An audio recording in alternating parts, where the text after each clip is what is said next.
Hola, ¿qué tal? Mi nombre es Ángela Taboada de Perfección Digital.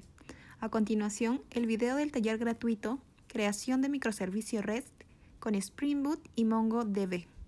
Les sugerimos seguir al profesor en la práctica, así pueden aprovechar la sesión. Si tuvieran alguna consulta sobre nuestros talleres y próximos cursos online, pueden escribirnos a nuestras redes sociales Facebook e Instagram. No olviden seguirnos para que estén enterados de nuestros próximos talleres.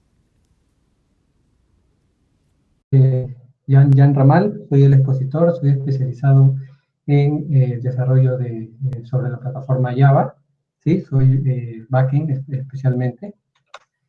Y bueno, la agenda de ahora es un poquito explicar qué son los microservicios, por qué usarlos, breve introducción a lo que es REST, Spring Boot y también la base de datos MongoDB.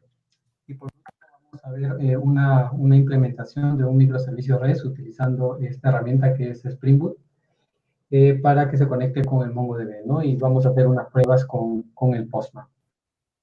Las herramientas, tecnologías que vamos a usar es tener instalado el JDK. En este caso vamos a utilizar el Spring Tool, ¿no? Es el IDE del Spring, que está basado en Eclipse.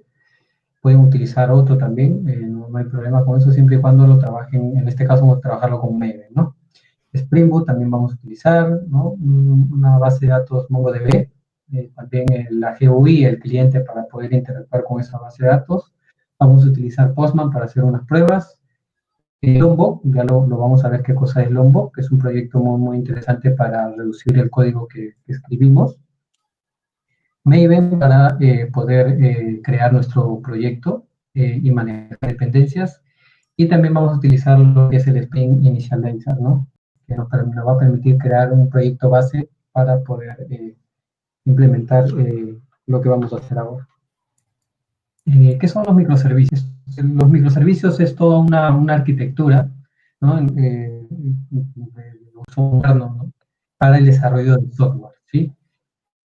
Se entiende que se entrega el software en bloques pequeñas, ¿sí? Independientes, ¿no? Como a que antiguamente se hacía, ¿no? Que normalmente desarrollábamos sistemas grandes y se entregaba todo el sistema como un todo. En este caso se van desarrollando componentes que en su totalidad crean un sistema muy grande, ¿no? La característica de estos microservicios son que son pequeños, ¿no? Tienen una responsabilidad única de código, de actividad, ¿no? De acción, y son flexibles, ¿no? Y son independientes entre cada una de ellas. Y ahora, bueno, pero este enfoque es moderno, pero no se hace en todos los casos, ¿no? Siempre y cuando lo amerite, porque esta arquitectura demanda bastante tiempo de desarrollo, hay más complicaciones, hay más retos, entonces no siempre es adecuado implementarlo, ¿no? Está de moda, sí, pero siempre y cuando se implemente en escenarios que lo requieran y lo necesitan. ¿Y por qué usar microservicios? Porque generan un gran beneficio, ¿no? Como el mantenimiento. El mantenimiento es fácil porque no dependes, ¿no? Tú modificas un componente y solamente te centras en uno, ¿no? En cambio, antiguamente con un monolito, como se le conoce, ¿no? Un programa entero, tú tenías que tener todo el código para poder hacer tu cambio, ¿no? Entonces, en este caso, solamente tú te centras en un servicio como tal. También la productividad es mejorada, una mejor alineación con el negocio también se tiene, ¿no? Pero siempre y cuando sean implementados en situaciones que lo requieran, así como lo comentaba, ¿no? Esta arquitectura asume nuevos retos, ¿no? Agrega más complejidad al software, al sistema que se está haciendo, y esto es normalmente para sistemas grandes, con grandes equipos de desarrollo, ¿no? Para que puedan estar independizados de repente en cada módulo, ¿no? Como se quiera gestionar el proyecto. ¿Sí? Tener mucho cuidado, no porque está de moda se implementa en todos sitios. Y los microservicios son componentes aislados y no necesariamente todos los microservicios son servicios REST, ¿sí? Por si acaso. Un servicio o un microservicio REST es un tipo de microservicio, ¿no? Puedes hacerlo o implementarlo de la manera en que lo quieran, ¿no? En este caso vamos a hacer el ejemplo de un microservicio REST. Ahora, vamos a explicar qué cosa es red, ¿no? Es un estilo de arquitectura que define unos principios, por si acaso. Es un estilo de arquitectura, nada más, son conceptualmente una arquitectura, ¿no? No es nada técnico como tal, solamente va a definir principios y técnicas para el desarrollo de software que permitan describir cualquier interfaz web, ¿no? Y que usa especialmente la especificación HTTP, ¿sí? Esta arquitectura o este estilo de arquitectura se definió en base a todo lo que ya se tenía construido sobre la especificación HTTP, haciendo uso de lo que ya tenía implementado en su momento HTTP, ¿no? Como son los métodos que nosotros conocemos, ¿no? Lo get, post, put, delete y otros más. Entonces, esta arquitectura se basa en todos esos principios, los códigos de estados, control de permite, todo esto ya se manejaba en esa especificación y esta arquitectura toma en base a todo eso que ya se tenía como definición para poder crear estas interfaces web. ¿Sí? Es recomendable, sería bueno de que vean el modelo de madurez de Richardson para que puedan ver en qué nivel están creando sus servicios red. ¿Sí? No sé si todos tienen claro lo que son recursos, los verbos, ¿no? Los métodos HTTP, código de estado, controles y permite. Los recursos me refiero al modelo de datos que queremos acceder, ¿no? En este caso, si queremos acceder al modelo de usuario, ¿no? Vamos a entrar al recurso usuario, ¿sí? ¿Y qué vamos a hacer, no? ¿Qué vamos a hacer con ese recurso? A través de los métodos o los verbos HTTP, ¿no? Vamos a obtener con get, con post vamos a insertar, con put vamos a actualizar y así, ¿no? Con cada operación vamos a utilizar un método específico. Y tienen que tener en cuenta que para todo esto también hay reglas, hay estándares, ¿no? Y sería bueno de que lo tengan en cuenta al desarrollar y no desarrollar por desarrollar. También manejar bien lo que son códigos de estado, ¿no? Lo que nos va a devolver, nos va a dar un feedback del estado del servicio, de las operaciones que hagamos, ¿no? Y los controles hipermedia son un conjunto de componentes adicionales que se agregan a nuestros servicios, como por ejemplo nosotros tenemos, si construimos un servicio de red que sea una paginación, estos controles hipermedias van a tener links dentro de la misma respuesta de servicio, poder ir a las siguientes páginas.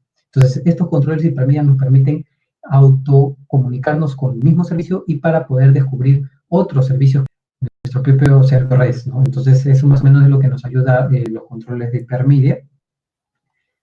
Y bueno, no sé si hasta acá tienen alguna duda, pregunta. ¿Todo está bien? ¿Continuamos? Si tienen dudas, lo pueden escribir o lo comentan usando el micrófono. ¿Sí? Ya. Entonces, toca ahora solamente explicar un poquito qué es Spring. Entiendo que todos ya lo conocen, ¿no? Es un framework, ¿sí? Es una librería, es un framework, es un marco de trabajo ampliamente utilizado, ¿no? En el mercado que nos permite realizar desarrollos en Java, ¿no? De una manera rápida, fácil y segura, ¿no? El enfoque que tiene Spring es la productividad, ¿no? La velocidad, la simplicidad para poder desarrollar este software, ¿no? Es el framework más usado en Java a nivel mundial, ¿no? Por grandes empresas. Acá en el Perú lo utilizan prácticamente todas las empresas, lo utilizan, el Estado también lo utiliza bastante. En el framework podemos trabajar con microservicios, también de manera reactiva, ¿no? Trabajar servicios en la nube, trabajar aplicaciones web, ¿no? También podemos hacer serverless, también trabajar de lo que es la arquitectura conducida por eventos, ¿no? Lo que son listeners, ¿no? Todo ese tema y también trabajar bachero, ¿no? Y sistemas que estén corriendo automáticamente, ¿no? El framework de Spring tiene más de proyectos por implementar, para implementar, ¿no? Entonces podemos entrar acá a, a la, a la página de Spring. Voy a ver si pueden ver mi pantalla. Yo voy a compartir.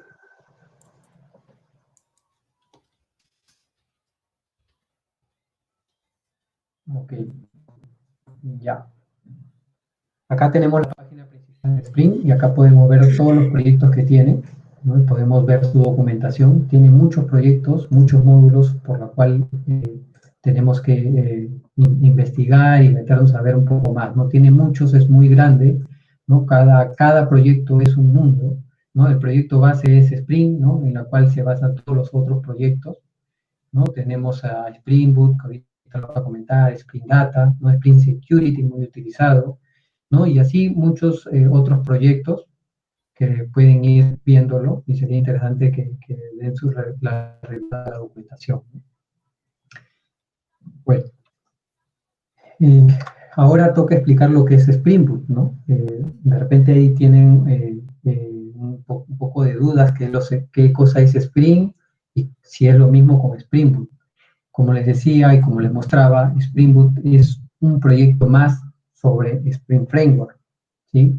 Y este Spring Boot viene a ayudar al desarrollo que ya se tenía y que ya se hacía mucho tiempo atrás, ¿no? Para poder simplificar el desarrollo con este framework, ¿no? Con el Spring Framework viene a simplificar ese desarrollo de Spring Boot y viene a tratar de solventar y a solucionar los problemas que ahora teníamos, ¿no? Con respecto a la nube, ¿no? Para poder desplegar rápidamente un servicio, un microservicio en la nube. Entonces, este proyecto viene para ayudarnos en eso, ¿no?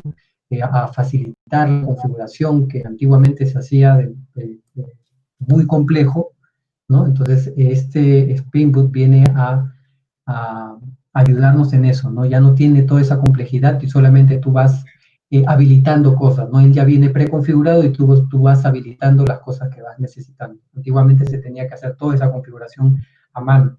Ahora con Spring Boot se facilita todo eso, ¿no? No sé si alguien tiene alguna pregunta con respecto a Spring Boot o Spring.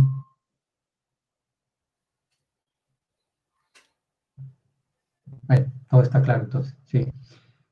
Bueno, como les decía, ¿no? Como dice acá, ¿no? Spring sirve como base para todos los demás proyectos, ¿no? Facilita la creación, ¿no? Proyectos standalone listos para producción y se puedan ejecutar fácilmente, ¿no? Y desplegar en la nube de una manera rápida. Configuración automática de librerías de Spring y de terceros siempre que sea posible. Ya no tenemos ninguna configuración a través de XML, todo es a través de anotaciones o decoradores, como algunos lo llaman.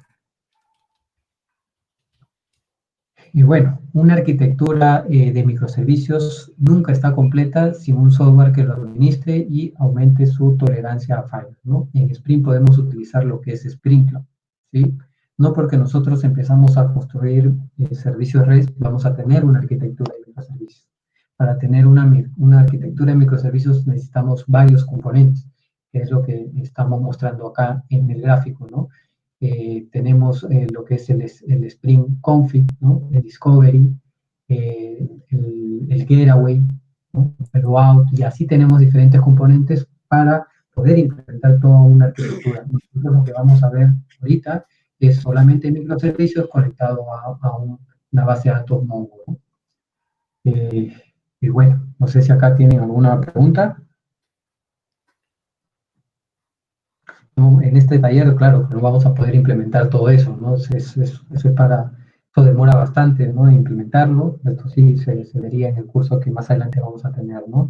De Spring Boot con Spring Cloud.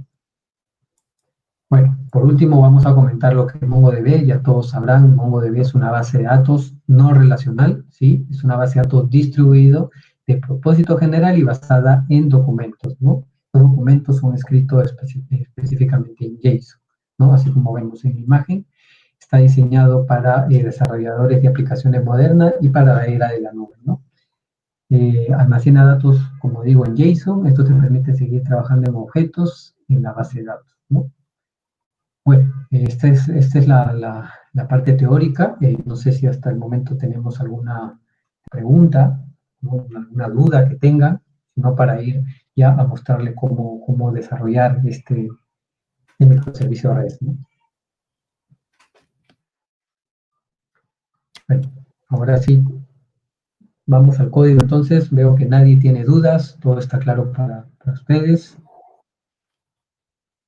¿Qué ventajas tiene una base de datos relacional? Bueno, para todo tampoco no es una base de datos relacional. Recuerden de que una base de datos relacional, su idea es que haya datos, uno que es para utilizar bastante información, mucha información, no necesariamente transaccional, porque la idea de una base de datos no relacional es tener data duplicada, ¿no? Para poder acceder a la información rápidamente, ¿no?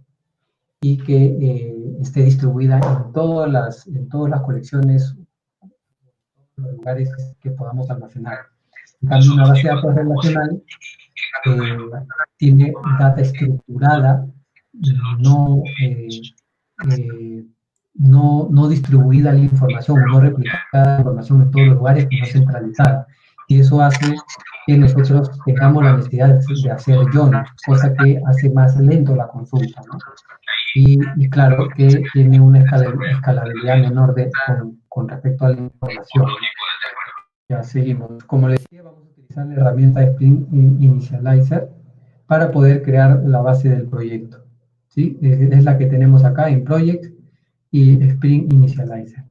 Esta herramienta, como les decía, y creo que no me escuchaban, también viene integrada en el IDE Eclipse, el Spring Tool Suite, que en este caso está construido en base a Eclipse. Es un Eclipse con los plugins de Spring. Viene ya integrado en esa herramienta, pero acá lo tenemos de manera web, que podemos generar el archivo para poder importarlo en nuestro IDE que tengamos, ¿no? Puede ser un IntelliJ también, o de repente un NetBeans, o también el Visual Studio Code también pueden utilizar, ¿no? Entonces, acá nosotros definimos qué lenguaje, ¿no? Qué tipo de proyecto vamos a utilizar, ¿no? Si vamos a utilizar Maven o Gradle, Java, qué lenguaje, ¿no? Kotlin o Groovy, ¿no? Qué versión, ¿no? En este caso vamos a utilizar Maven, vamos a utilizar Java y vamos a utilizar esta versión de acá, ¿no? Vamos a utilizar el empaquetado, que es YAR en este caso, ¿no? O WAR. En este caso vamos a utilizarlo YAR porque vamos a utilizar el mismo Tomcat embebido que nos provee el Spring. Ponemos el grupo, ¿no? El artefacto, que es el nombre del componente como tal, acá un nombre descriptivo nada más, una descripción del componente y el paquete base, ¿no? Y una vez que llenamos todo eso, generamos el componente, ¿no? Pero acá tenemos que agregar las dependencias que necesitamos, ¿no? Acá de repente necesitamos, como les decía, vamos a utilizar servicios REST, para ello necesitamos el paquete web, ¿no? En este caso seleccionamos Spring Web, podemos agregar también lo que es Lombok, ¿no? Voy a explicar lo que es esa herramienta. Básicamente es, y también la de Mongo, ¿no? La de Spring Data, acá, Spring Data Mongo, acá, esa de ahí, ¿sí? También es bueno para las configuraciones, en este caso quizás no lo necesitemos mucho, pero también siempre es recomendable utilizar el de Spring Boot DevTool, ¿no? Para que nos pueda ayudar en las configuraciones que hagamos en el YAML o en el property que tengamos configurado, ¿no? Entonces esas dependencias hay que ponerlas, son las necesarias para poder desarrollar lo que vamos a ver, ¿no? Entonces acá yo ya tengo ya descargado, después de eso solamente generan el archivo, se va a traer un comprimido, lo descomprimen y lo importan al IDE, ¿no? En este caso yo ya tengo importado y desarrollado, ¿sí? Por un tema de tiempos también no puedo mostrar todo lo que se ha hecho, pero prácticamente este archivo, acá podemos ver las dependencias que se ha colocado, ¿no? La de Spring Data para Mongo, el Spring Web y el Lombok, ¿no? Esas son las dependencias que son las que se han agregado, las otras son las que necesita el propio Spring Boot que automáticamente las coloca, ¿no? Entonces, estas dependencias son las que necesitamos y este Lombok. Este Lombok, ahorita lo voy a explicar, vamos a ver la estructura que tiene el Spring Boot.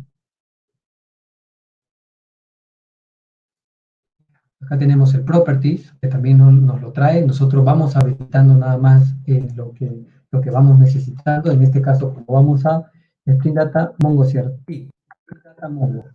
Es la dependencia que necesitamos. Bruno nos dice, sí, es correcto. Esa dependencia es la que necesitamos, es como la que tenemos acá. Y esa es la que nos va a permitir conectarnos a la base de datos que tenemos, ¿no? De Mongo. ¿Sí?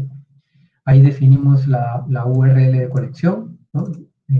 La IP, en este caso como es la base de datos la tenemos local, ponemos localhost o la IP que tengas en tu máquina en ese momento. El puerto y la base de datos. ¿Ya? Estos archivos adicionales que tienen acá, no es parte del taller, pero igual lo comento, ¿no? Esto de acá es un Maven embebido que tiene el propio Spring Boot que nos trae para nosotros poder compilar nuestro proyecto con Maven, ¿no? Entonces no necesitamos tener instalado en nuestra máquina Maven para poder compilar este proyecto, ¿sí? Pero eso es cuando tengamos el proyecto solo. En este caso, como estamos trabajando con el IDE automáticamente ya tiene configurado el Maven y él ya lo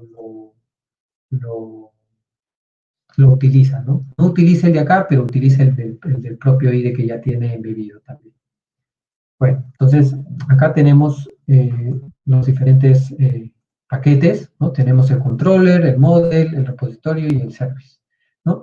La primera capa que nosotros necesitamos desarrollar es el repositorio.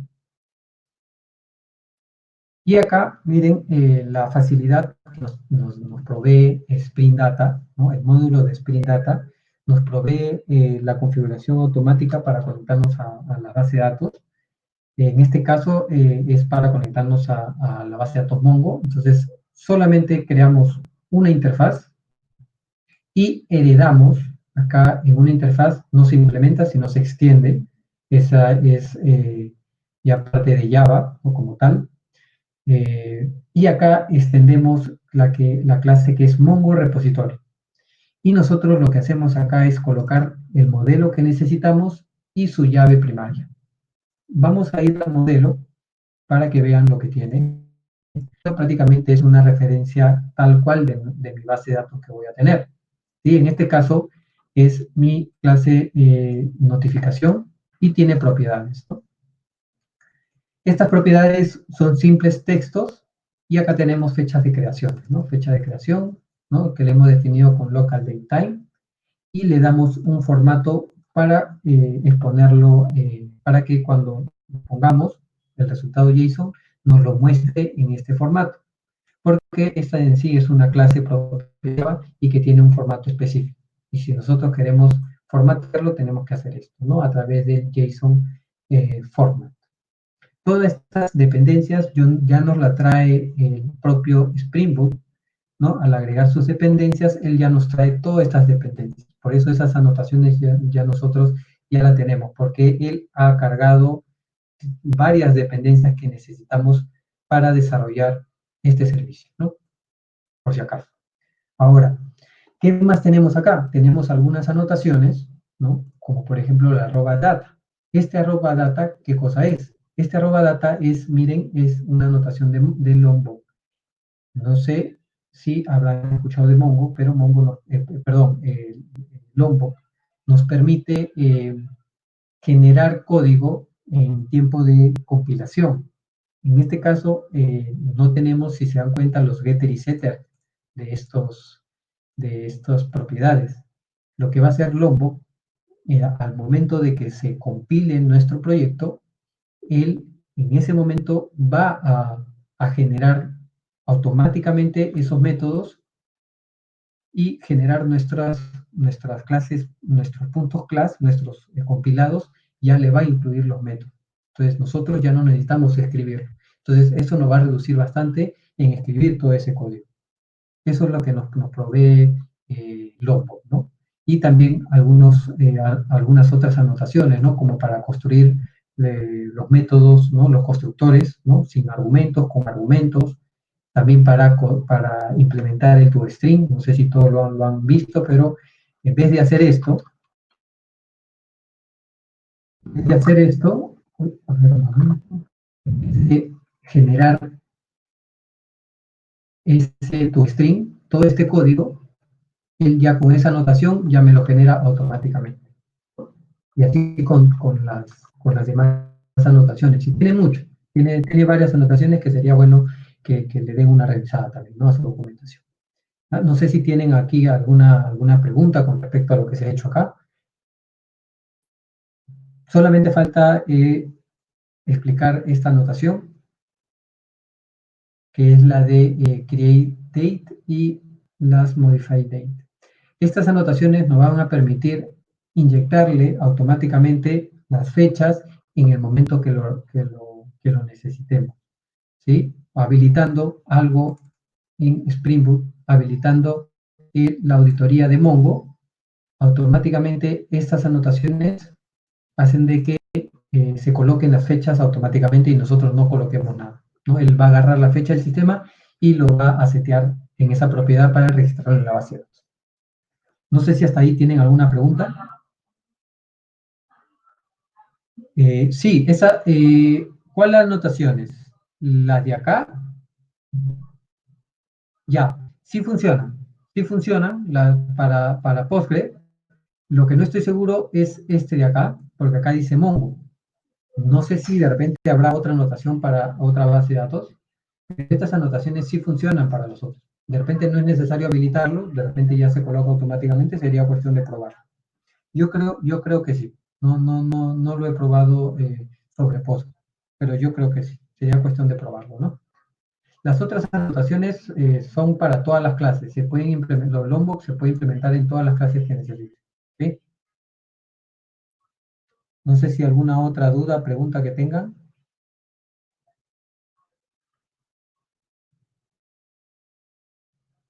De acuerdo, entonces, sin ninguna duda, continuamos.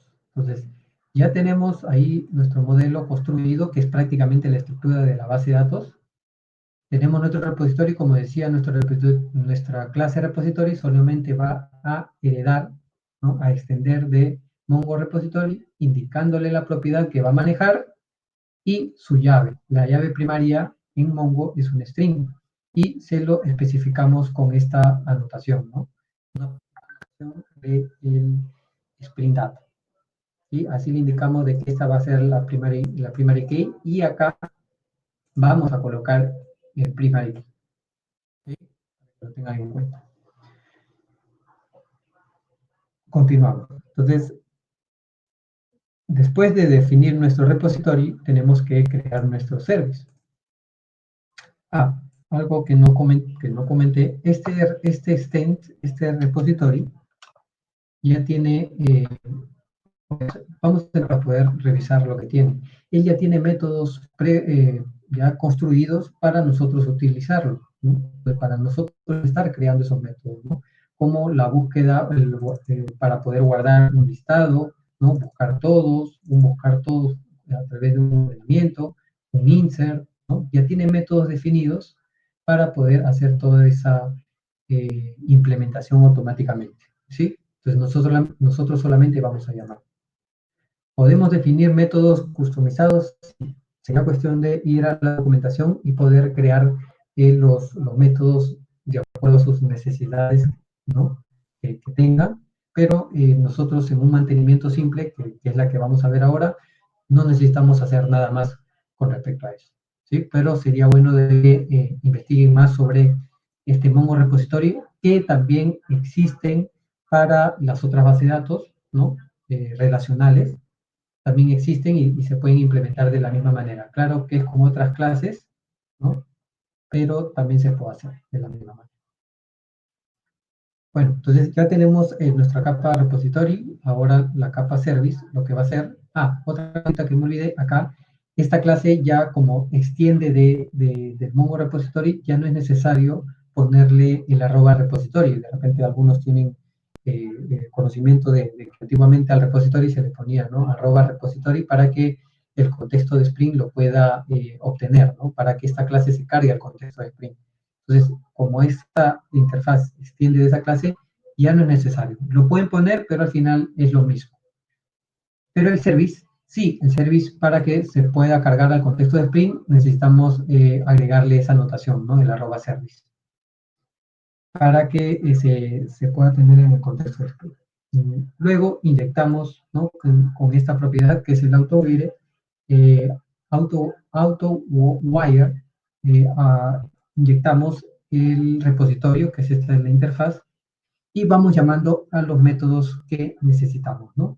En este caso hemos definido los mismos nombres de métodos, ¿no? Por un tema de que sea más simple esto de acá y para que el entendimiento sea más rápido, ¿no?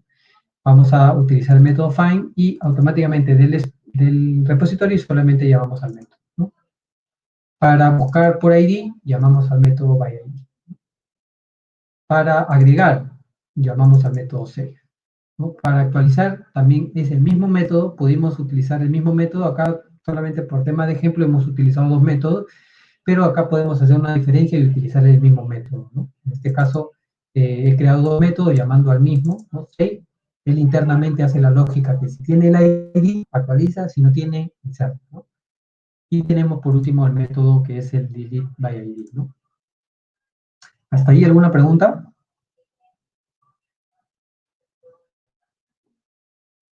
No hay ninguna pregunta. De acuerdo. Entonces, continuamos.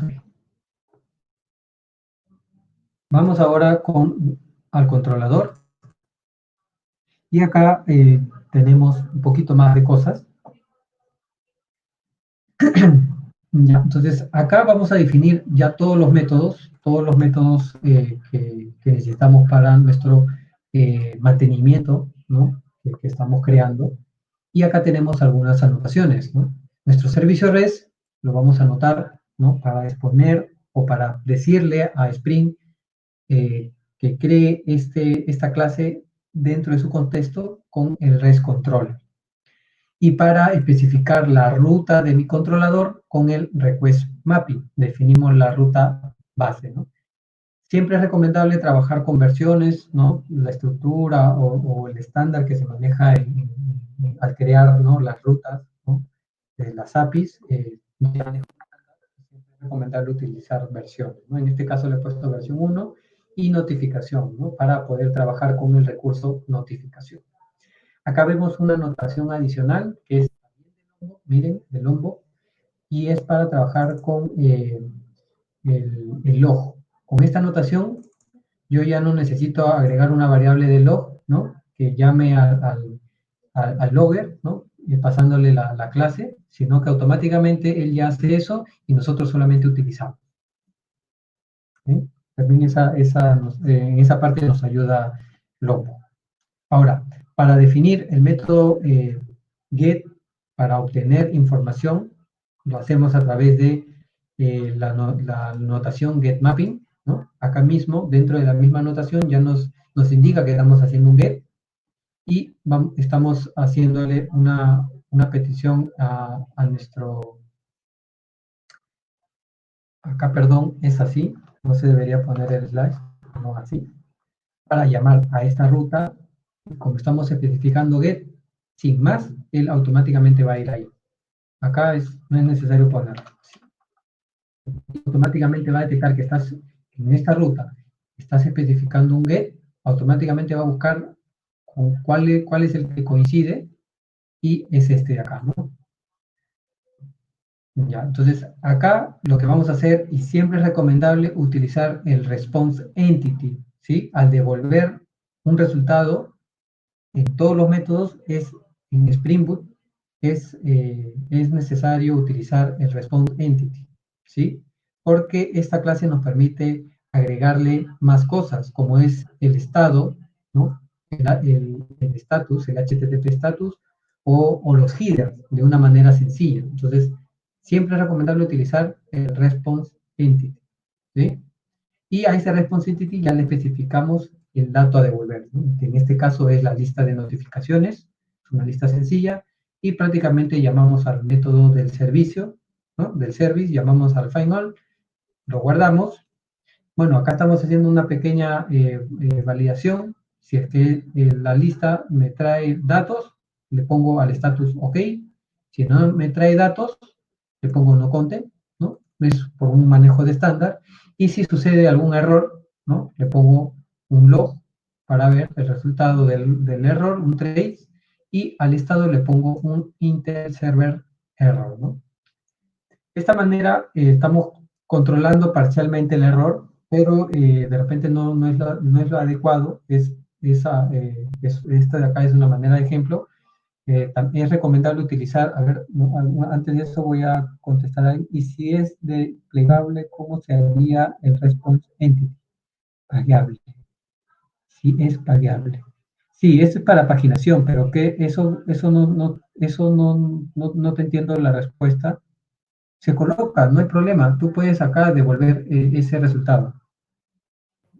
Devuelve de la misma manera. ¿Sí? Exacto, exacto. También se puede. Sí, sí te entiendo, Luis. Ahí mismo, en vez de devolver el list, ¿no? Le devuelves el pagable que indicas, ¿no? Y no hay problema ahí.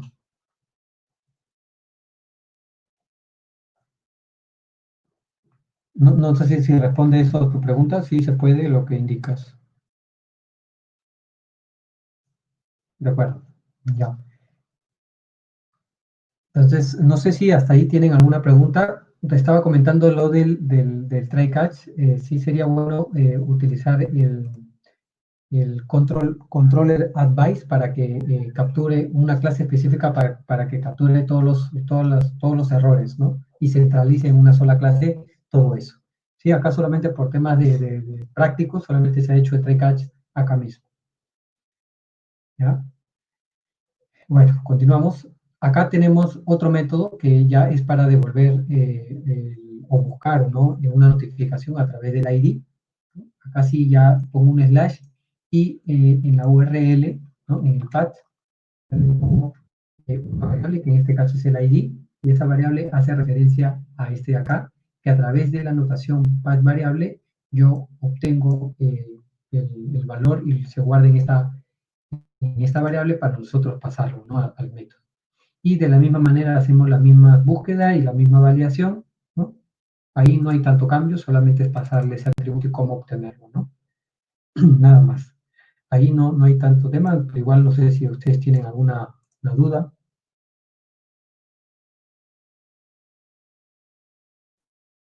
Bueno, al parecer no hay dudas. Entonces continuamos. Ahora continuamos con el método post, ¿no? Acá también no es necesario. Automáticamente Spring lo que va a hacer es cuando ustedes vayan a esta URL, él va a detectar con qué método estás. Con método post va a ir al método que haga match y a este método es el que va a ir, ¿no? Y para nosotros pasarle los datos, vamos a hacerlo a través del request body, ¿no? Y vamos a poner la clase. En este caso hemos utilizado la misma clase, la misma clase model que teníamos para poder registrar una notificación.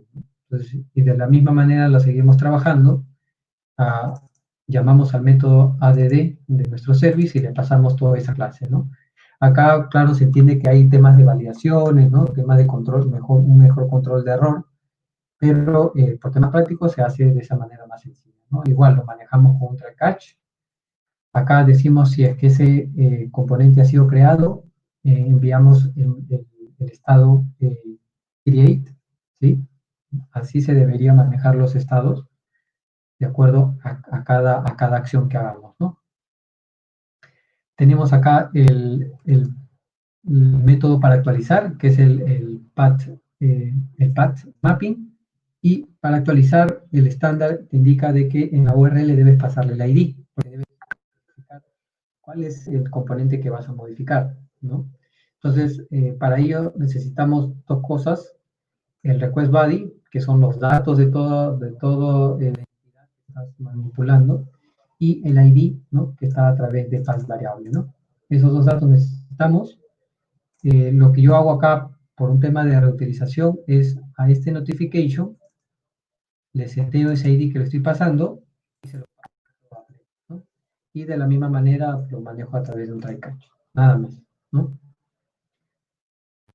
Y por último tenemos el ID, ¿no? El delete, pasamos el ID a través del variable De la misma manera, ya vamos al método delete, ¿no? El status OK, y lo controlamos también con un type catch. No sé si hasta ahí tienen alguna duda. Ahorita vamos a ver el funcionamiento, la base de datos también de Mongo.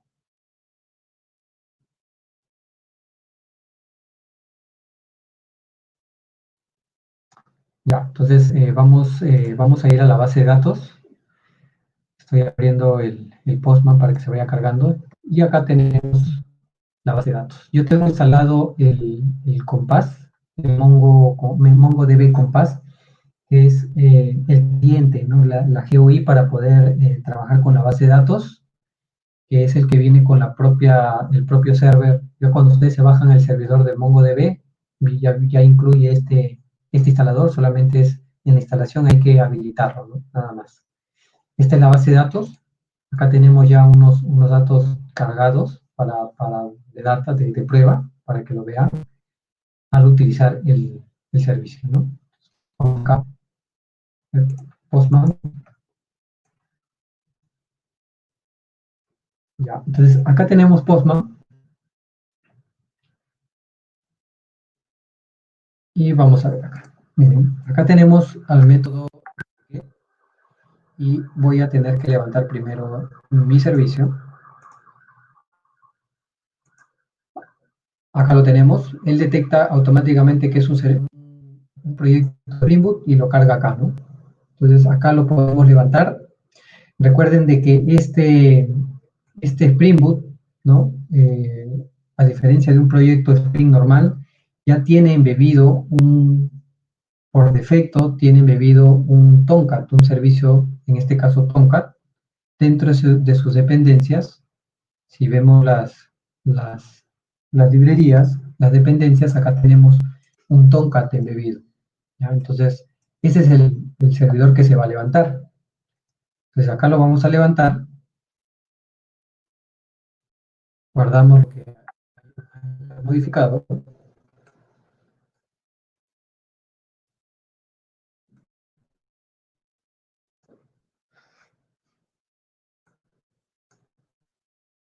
ya se levantó. Por defecto, cuando nosotros no especificamos ningún puerto, ven, acá yo no tengo ninguna configuración, él lo configura por defecto en el puerto HTTP, perdón, en el puerto 8080. ¿Sí? Entonces ahí es el puerto que ustedes deberían apuntar, ¿no? Si quieren cambiar el puerto, ¿no? Acá con el tool, nos ayuda a autocompletar, ¿no? Import. No recuerdo ahorita la propiedad para cambiar el puerto, pero por ahí está, import, algo así. Bueno, ya, entonces ya levantamos nuestro servicio, es ejecutar la llamada, miren, y acá nos devuelve, ¿no? Lo que tenemos en base de datos, nuestras dos notificaciones, ya nos los devuelve.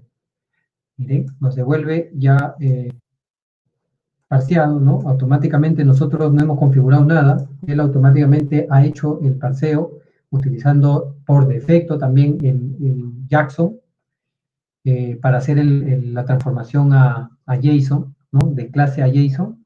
Esta configuración por defecto todas se pueden cambiar, ¿no? Él nos da una base para poder trabajar. Si nosotros o la empresa por estándares utiliza otro parseador, lo pueden cambiar, ¿no? No sé si tienen preguntas hasta ahí.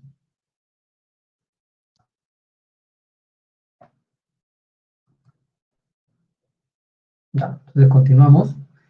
Ya, esta es la consulta, ¿no? Me está devolviendo un listado con dos notificaciones. Y si yo quiero obtener una notificación específica, según el método le pasamos URL, le pasamos el ID y ya me devuelve uno, ¿no?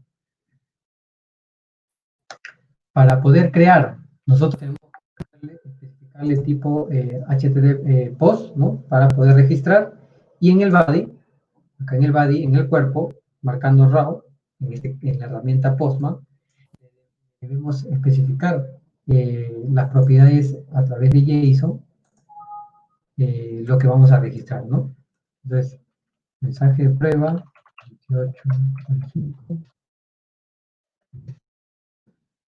Este es el mensaje, vamos a insertar esos datos, nada más. Si se dan cuenta, yo no estoy poniendo la fecha de registro, él automáticamente lo va a colocar, ¿no? Él me está devolviendo ese registro, ¿no?, que se ha creado, y ya me está devolviendo con los datos, ¿no? Fecha de creación, la fecha de modificación también le pone, miren, fecha de creación, y si yo voy a modificar, ¿no?, vamos a copiar esto de ahí, me va a actualizar, yo le paso esto, y se lo paso en la URL, y yo puedo actualizar esto, ¿no? Pero, entonces, de esta manera yo voy a actualizar, voy a borrar esta fecha de modificación para que vean, lo cambia, ¿no? Mi fecha de modificación ya ha sido cambiado, ¿ven? Automáticamente él ya pone la fecha, lo cambia automáticamente, ¿sí? Y por último, tenemos, ¿no?, a nuestra operación de eliminar, y lo único que nosotros pasamos de nuestra notificación, ya no le elimina, ¿no? No me devuelve nada, me dice OK, y acá en mi consulta ya no me debería traer ese elemento, ya no está. A ver, vamos a buscarlo, vamos a ver, ¿dónde está? Le he traído la consulta, y no me trae nada, ¿no? No encuentra al recurso, ¿sí? No sé si tienen alguna pregunta de las cosas que hemos visto.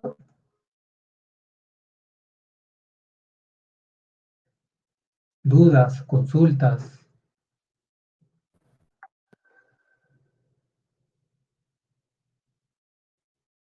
Hola.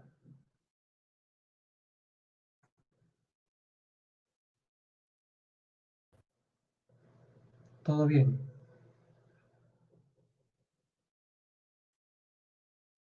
Perfecto.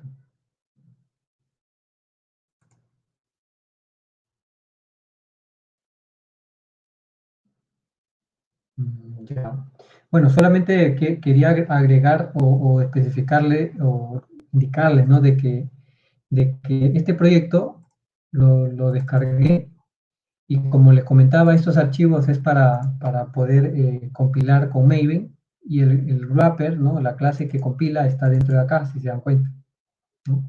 Entonces, para que lo tengan en cuenta, que esos archivitos están para poder compilar con Maven, ¿no?